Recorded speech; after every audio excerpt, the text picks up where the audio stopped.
Disneyland is getting all ready for the 70th anniversary. You can see that the wheels are in motion. And today we need to ponder probably the biggest release of the 70th and how exactly it's going to work. Friends, I believe Disneyland has once again got themselves inside of a design pickle. Have no fear, I know they'll find the resolve, but I love when Disneyland evolves into something that it was never designed to happen, and then they obviously go, we gotta figure this one out. Let's break down today the 70th anniversary pickle that I think Disneyland has slightly put themselves inside of. I absolutely adore Disneyland, but I adore it from the perspective of being a professional designer.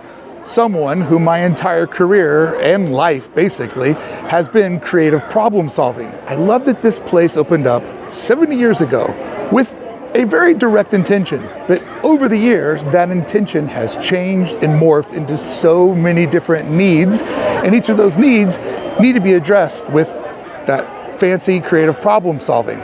So let's think about the town square area of Main Street, USA. It was designed for a very distinct intention according to Walt Disney. This was going to be the first act of the movie that you would step inside of. But first, let's start our conversation in the lobby. So forgive me if you already know this part of the story, but Disneyland was designed to model going out to the cinema. If we think about 1955, that was the entertainment comparable that they had to model Disneyland after. And of course, not to mention that the author of Disneyland was a man who had made some good coin in making motion pictures. So therefore, Walt's vision to make his amusement park into a theme park and to base the park's design off of how a movie house would work, that's why this area in front of me is the lobby. But just like a cinema, a lobby can only hold so many people. And this particular cinema has tens of thousands of people pouring in every hour. So when Walt Disney himself shows up back in the park, the lobby just won't be able to hold all the people that are here to see Walt. I think you're now understanding this pickle that I'm talking about. So again, forgive me if you know this one, but all of the attraction posters you see when you go in through the tunnel on the right, those are supposed to be like movie posters, up and coming films that'll be showing at your local theater. But again, you cannot hold people in that tunnel. Because friends, you've probably been here when there's a big drop happening at Disneyana, or people are waiting to get the Silhouette Studio paper cuts done right here. This area fills up pretty fast, and it'll even fill up fast for Mickey Mouse. But what happens when Mickey Mouse's maker shows up and makes his permanent residence right here in the old mill that today is known as the Opera House? See, this building has had so many different functions, like everything else at Disneyland, but its grand finale, kicking off July 17th, is the permanent home of Walt Disney as an animatronic. And I am sure decades from now, it will draw a minimal audience of eclectic folks like Mr. Lincoln does. But for a while, it's going to draw in a ton of people. So the big question is, where does Disneyland store those people?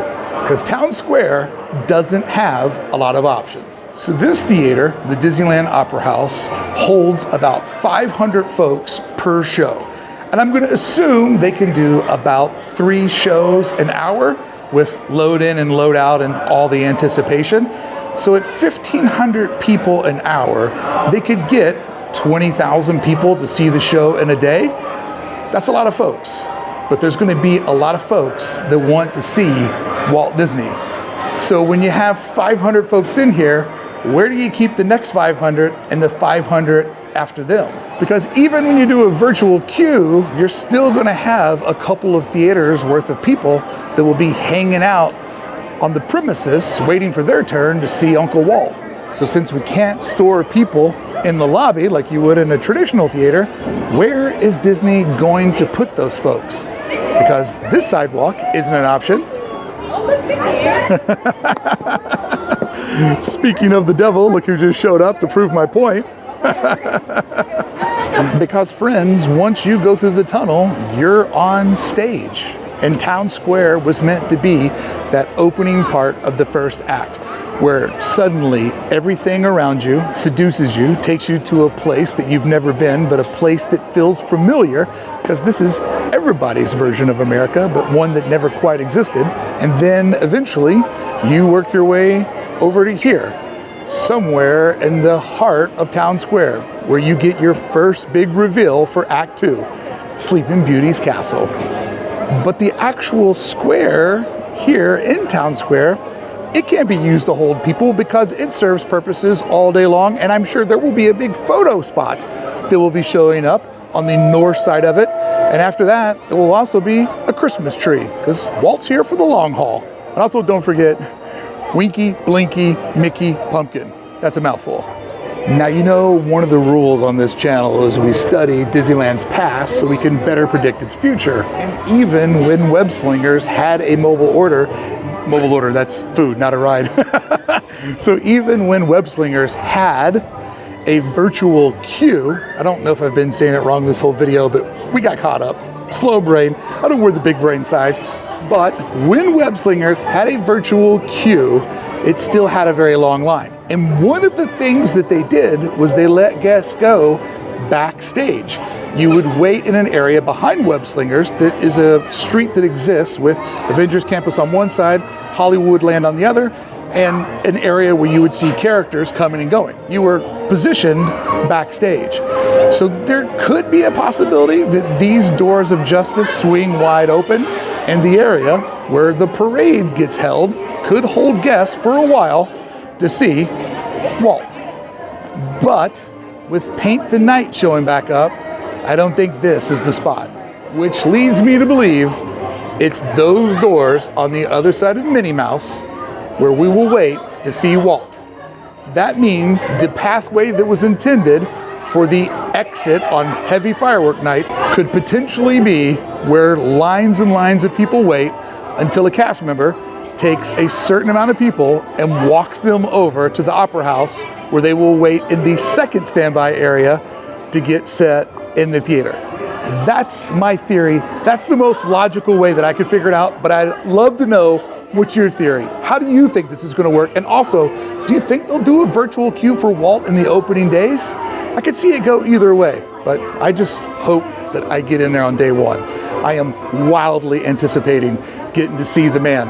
After being on this old News Tonight kick and really studying Walt over the last couple of years, I'm just like so pumped to see him come back to life, even if it only is for 5 or 10 minutes. And you know, really, if Disney wanted to, they could even let the line for Walt start, like here at the crossover street on Main Street USA, where you could literally just come up here and start the line and be queued up behind the buildings to take even more friction off of the grand entryway for the park. Because this walkway does go the entire length, but it also does have this pop-out spot where the lockers are at by the brick pattern wall. So they don't need the whole thing, they don't have to use the whole thing. There's many options on how this could play out. Again, if they really needed to, they could have people queue up where this begins, right? Where the Plaza Inn and First Aid sits. This is a quiet spot of the park. This could be an easy way to load folks in without burdening the grand entryway of the park. I feel like this is a long shot, and the difference of loading people here versus down on Main Street would be crazy, crazy different. Like here, they would have room to do all the operations they want, and they could just load people in. But who knows? It could be so popular on the opening days that people are zigzagging inside of there. I have really no idea what the true popularity for this is, because I'm basing it on my emotions, which is huge. Like, it's the number one thing I'm looking forward to about the 70th. But here's my other curiosity. You think he's already in there?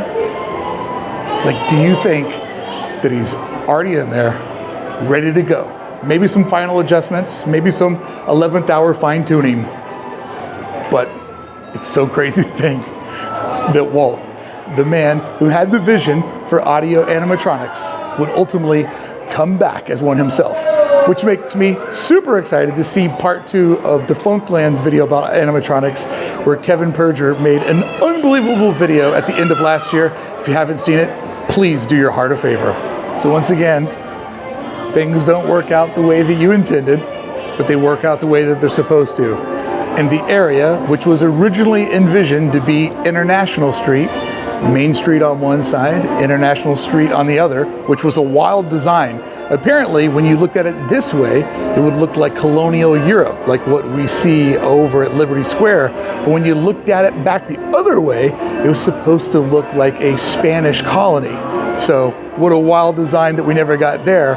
But this is the perfect spot to hold hundreds of people, where folks could be lined up in this corridor waiting for their turn to go see Walt Disney. And when you think about it, it just goes to show how Disneyland, even though none of the things we're talking about today were ever the original intentions of the park, it just kind of always magically has just what it needs to get the job done. And I absolutely love that. Well, friends, if you'll excuse me, I'm gonna go finish the Pope video, which is now my, not about the Pope, the Popes that lived here at Disneyland. It's now my 3rd visit to make one video, because that's how big the story is.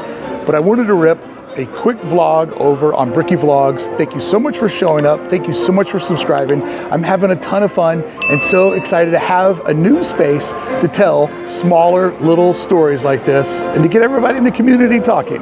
Is this the spot? Is it not the spot? Virtual queue, no virtual queue? Should they bring Walt back? Should they not bring him back? I love reading all your comments, and I love getting the conversation and the community going. So what do you say, friends? I'll see you back here again tomorrow? Maybe?